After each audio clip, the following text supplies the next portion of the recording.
Hello everyone, welcome to Ripon Email Monday. Today I'm going to share with you everything there is to know about the BIMI email record, why do you need it, the technical requirements you need to have on hand so you can set this up in less than a minute. So let's dive right into it. BIMI stands for Brand Indicator for Message Identification. Now I know this sounds technical because that's what marketing and tech do, right? We take simple things, we make it complex. However, all it stands for is taking something as simple as your email, which you see here, a subject line without my logo, and then making the ESPs of the world like Gmail, Yahoo, and all these guys display the logo next to my subject line. Now, what does that mean? It does have a couple implications. One of them, it's better for your branding, obviously, to have your logo displayed, but also it adds a layer of authentication on top of your DMARC policy. I repeat, this is the DMARC policy.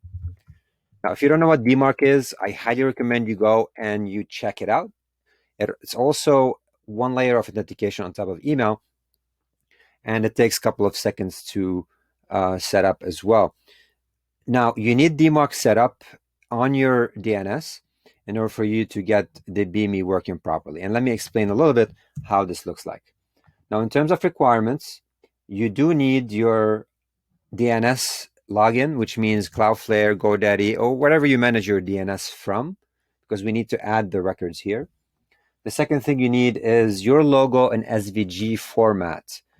Okay, it has to be SVG and it has to be uploaded somewhere on the web, hosted on a secure HTTPS repo, whether it's a file manager or something else. I have it on my file manager, so it's nice and ready right here. And then, of course, you can run your DNS tool, which is this MXToolbox. Now, the way you set this up, once you log into your DNS, you're going to click Add New Record. The type is going to be TXT, very, very important. And here you're going to type in default._BIMI. This is going to be standard for everyone if you're setting it up on the root domain.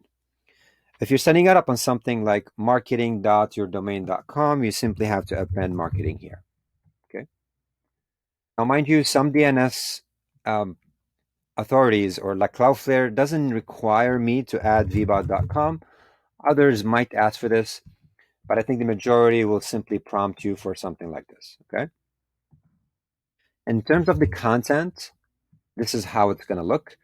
So it's going to have something like V equals BIMI1. That's the version, BIMI first version of it.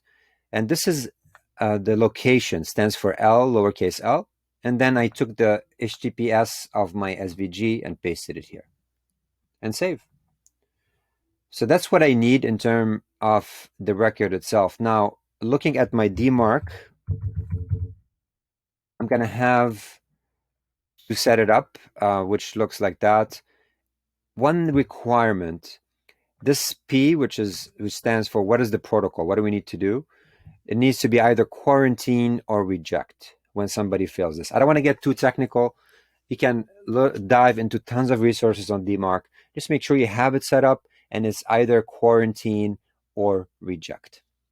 And that's pretty much it. Once you do that, I want you to go to your MXToolbox, run a quick BIMI lookup. And by the way, I loaded this up because I want to show you without that, it's not going to work. The DMARC policy has to be quarantine or reject.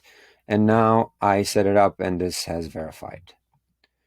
So everything should be good to go. It might take a little bit of time for this to propagate across the web.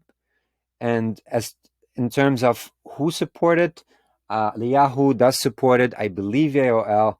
Gmail is putting a push on it this year. So make sure you work on this setup.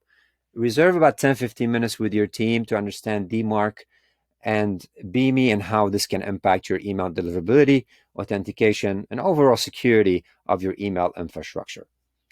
So this is it for today, guys. If you like this video, you can share, you can comment, or ask any questions. Happy to help you guys get this done on your own domain. It's super simple, and there's no reason why you should do it.